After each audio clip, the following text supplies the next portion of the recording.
Assalamualaikum, saya Razi Ramli dari Farmasi Al-Razi, Keluang Johor. Okey, hari ini saya akan bercerita tentang adakah ubat beza jenama ataupun brand, beza keberkesanan tapi kandungan sama. Okey, saya rasa topik ini sangat dekat di farmasi komuniti. Jadi insyaAllah hari ini saya akan beri sedikit pandangan mengenai topik ini. Pernah tak kita makan ubat lain brand, kandungan yang sama, tetapi kita tak dapat pun kesan yang sama? Walaupun ahli farmasi dah berkali-kali menerangkan bahawa ubat ini sama, cuma brand saja lain. Biasanya pertukaran brand ni berlaku apabila brand yang kita cari itu dah tak ada dekat market, kehabisan stok, ataupun doktor atau ahli farmasi sendiri yang tukar ubat tu ke brand lain. Secara teorinya, ubat yang sama kandungan, sama keberkesanannya walaupun berbeza jenama. Walaupun kadang tu harga pun jauh berbeza. Ini disebabkan innovator dan juga generik. Okay, anda boleh rujuk semula apa beza innovator dan generik ni. Jadi, kenapa pesakit rasa lain terhadap ubat yang sama kandungan tetapi beza jenama? Sebagai contoh, pakcik ni dah biasa makan ubat brand A, kemudian dia cuba makan brand B, tetapi dia rasa tak serasi, tak lega. Padahal, ubat A dan B adalah sama kandungan.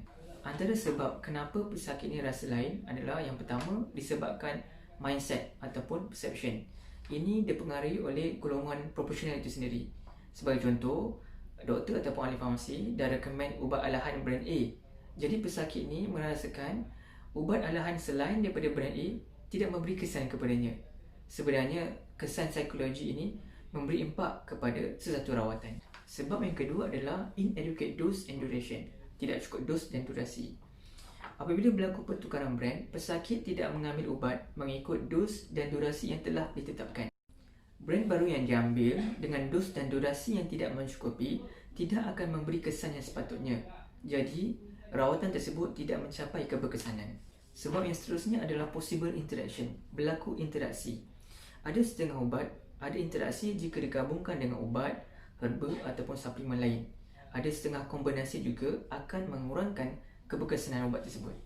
Apabila berlaku pertukaran brand dan pesakit mengambil ubat lain ataupun suplemen ataupun herba yang boleh mendatangkan interaksi, ia boleh mengurangkan keberkesanan ubat tersebut. Jadi rawatan tersebut pun tidak boleh mencapai keberkesanan. Sebab yang terakhir adalah exposure of trigger factor. Maksudnya pesakit masih lagi terdedah kepada faktor risiko.